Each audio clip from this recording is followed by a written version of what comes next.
pleasant day to you.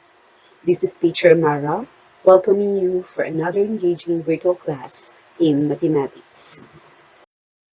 For Quarter 3, Week 2, Day 4, the objective of the lesson is to identify and describe the different kinds of quadrilaterals, such as parallelogram and trapezoid. It is easier to characterize the kinds of quadrilateral and know their difference if you are familiar with the types of lines and kinds of angles have a polygon. In this lesson, you should familiarize yourself with this symbol for segment, for angle, and for parallel lines. By looking at the different quadrilaterals on the table, let us identify and describe their similarities and difference by filling up the information given on each table. Take a look at this first figure. Number of sides, 1, 2, 3, 4. 4 sides. Number of angles, 1, 2, 3, 4. 4 angles. Number of equal sides. These two opposite sides are equal. Another opposite sides are also equal. Number of equal sides, 2. Number of parallel lines. These two opposite sides is a parallel line. Another two opposite sides is a parallel line. Number of parallel lines, 2. To name these polygons or quadrilateral, it is a parallelogram. Look at this second figure. Number of sides, 1, 2, 3, 4. 4 equal sides. Number of angles, 1, 2, 3, 4. 4 angles. Number of equal sides. In this figure, only these two opposite sides equal. Number of equal sides of this figure is 1. Number of parallel lines. Only these two opposite sides is a parallel line. Number of parallel lines, 1. Name of polygons, trapezoid.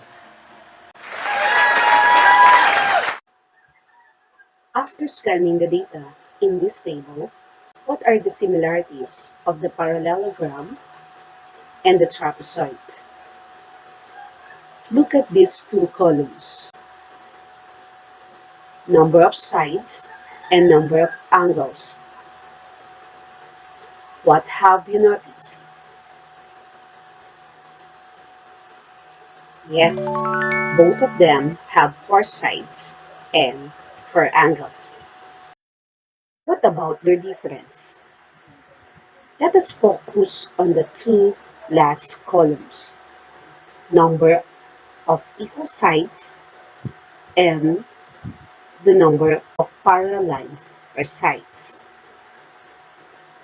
A parallelogram has two opposite sides equal, and 2 pairs of opposite sides are parallel lines. In contrast, a trapezoid has only one opposite side equal, and only one pair of opposite side is parallel lines. To identify and describe more these two quadrilaterals, let us see their commonalities based on the number of sides and the number of angles they have. In parallelogram ABCD, the sides are segment AB, segment BC, segment CD, and segment DA. The angles are angle A, angle B, angle C, angle D.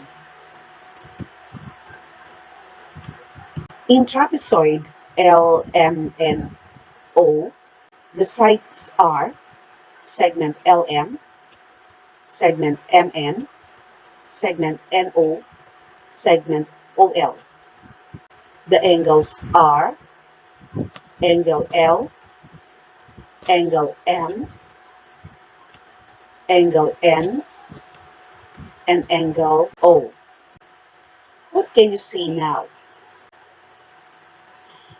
Yes, both of these quadrilaterals have four sides and four angles. Next, let us describe the two quadrilaterals based on the number of parallel lines they have. In parallelogram ABCD, segment AB is parallel to segment DC, and segment AD is parallel to segment BC. In trapezoid LMNO, which opposite sides are parallel? Very good. Only segment LM is parallel to segment ON. Based on this illustration, what can you add more? Yes, that parallelogram has two pairs of opposite sides parallel, while trapezoid LMNO has only one pair of opposite sides parallel. To make the lesson clearer on your part, let us analyze the given figure. Can you name all the quadrilaterals you see? What are they? Yes, you see parallelogram T-V-W-Y. What else? Yes, a trapezoid. Trapezoid T-U-X-Y. Another figure is a trapezoid again. W-X-U-V. You know, children, you can name the figure in many ways. You can start in any letter as long as you can form the figure being asked. In parallelogram TVWY, segment TB and segment YW are congruent and parallel. Same with segment TY and segment VW. In trapezoid TUXY, segment TU is parallel to YX, but they are not equal. Same with trapezoid WXUV. Again, based on this illustration, how can you differentiate a parallelogram from a trapezoid? A parallelogram is a quadrilateral whose opposite sides are equal and parallel. And a trapezoid is a quadrilateral with only one pair of opposite sides parallel. To end up the lesson today, you must remember that a parallelogram and a trapezoid are quadrilaterals. A parallelogram and a trapezoid have four sides and four angles. A parallelogram is a quadrilateral with two pairs of opposite sides equal and parallel. A trapezoid is a quadrilateral with one pair of opposite sides equal and parallel. That ends our lesson for today. Did you understand it very well? If not, you may play back on this video lesson or look at your module. If today's lesson is very clear to you, congratulations! You may now answer the exercises in your module. This is Teacher Mara saying thank you and study very well.